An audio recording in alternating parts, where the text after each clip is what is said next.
চলো আজকে তোমাদের সাথে কোনো রকম ব্লগ ভিডিও শেয়ার করব না, একটু রং তুলি নিয়ে কাজ করে দেখি। কয়দিন ধরে আমার অনেক আপুরা এই যে এত সুন্দর করে কালারের কাজ করছে দেখছি। আমি প্রায় ভিডিও দেখি যে তারা এত সুন্দর করে পেন্টিংয়ের কাজ করছে যে এটা দেখে চোখ অলরেডি জুড়ে যাচ্ছে আমার। তো আজকে চিন্তা করলাম আমি একটু ট্রাই করি, আমি কখনো আগে করিনি। এই যে কাঁচের জারটা দেখতে পাচ্ছ, এটা হচ্ছে একটা জেলির জার। এই জারটা আমি 2 ঘন্টা ভিজিয়ে রেখেছিলাম পানিতে।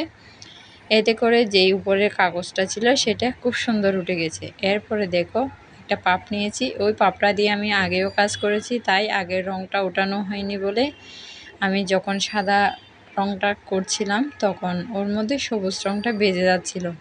তারপর আমি তাকে পরোয়া না করে আমি আমার মতো করে সাদা কোটটা করে নিয়েছি। এরপরে সবুজ রঙটা দিয়ে দেখো একদম লাইন করে, মানে পুরোটা চারপাশ আমি লাইন করে এরকম লম্বা করে লাইন করে রেখেছি। আমি নিজেও জানি না যে এটা আমি কী করছি, তবে এটাই মাথায় যে আমার থেকে কিছু করতে হবে, চোখে দেখতে যেন সুন্দর লাগে। আমি জানি না কারো সুন্দর লাগবে কি না, তবে আমি যেহেতু কখনো করিনি আগে, তাই আমার চোখে খুবই ভালো লাগছে।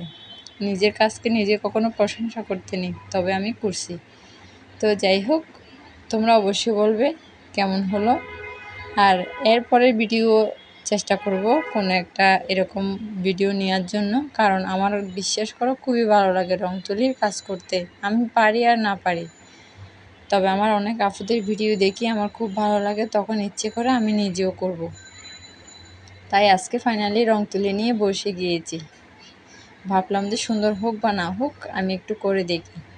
এরপর নিচে দেখো চিন্তা করলাম যে এই যে গোল দেখতে পাচ্ছ, এগুলোতে একটু সবুজ কালার করে নিচ্ছি। প্রথমে ভাবছিলাম যে করব না, এরপরে যখন একটা করেছি দেখলাম যে না, খারাপ না, ভালোই লাগছে। এরপরে পুরো 4-5টা করে নিচ্ছিলাম। তো পুরোটা আমার করা হয়ে গিয়েছে। এরপরে উপরে একটু চিন্তা করলাম যে খালি দেখাচ্ছে, এই যে 4-5টা আমার কমপ্লিট হয়ে গিয়েছে। এরপরে উপর দেখলাম যে একটু খালি দেখাচ্ছে, তাই একটু লাল রং দিয়ে একটু ডট করে এঁকে নিচ্ছি 4টা পাশ। এতে করে মনে হলো যে আর একটু ভালো লাগতেছে, মানে পুরো কাছের জারটা একটু ভরাট মনে হচ্ছে। এরপরে বাকি হচ্ছে ঢাকনা। পুরোটা জার যখন রং করেছি, ঢাকনাটা একটু রং করা দরকার, কারণ ঢাকনার উপরে যদি ভালো না লাগে তাহলে ওই যে পুরো কাছের জারটা করেছি মনে হবে না।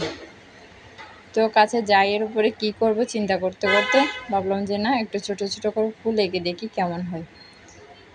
আমি লালটার উপরে সাদাটা দিচ্ছি, হয়তো বা সবুজ দিলে তেমনটা ভালো লাগতো না, তাই আমি সাদা ছোট করে ফুল এঁকে নিচ্ছি। দেখো কেমন হয়েছে। কেমন হলো অবশ্যই সবাই জানাবে। ধন্যবাদ সবাইকে।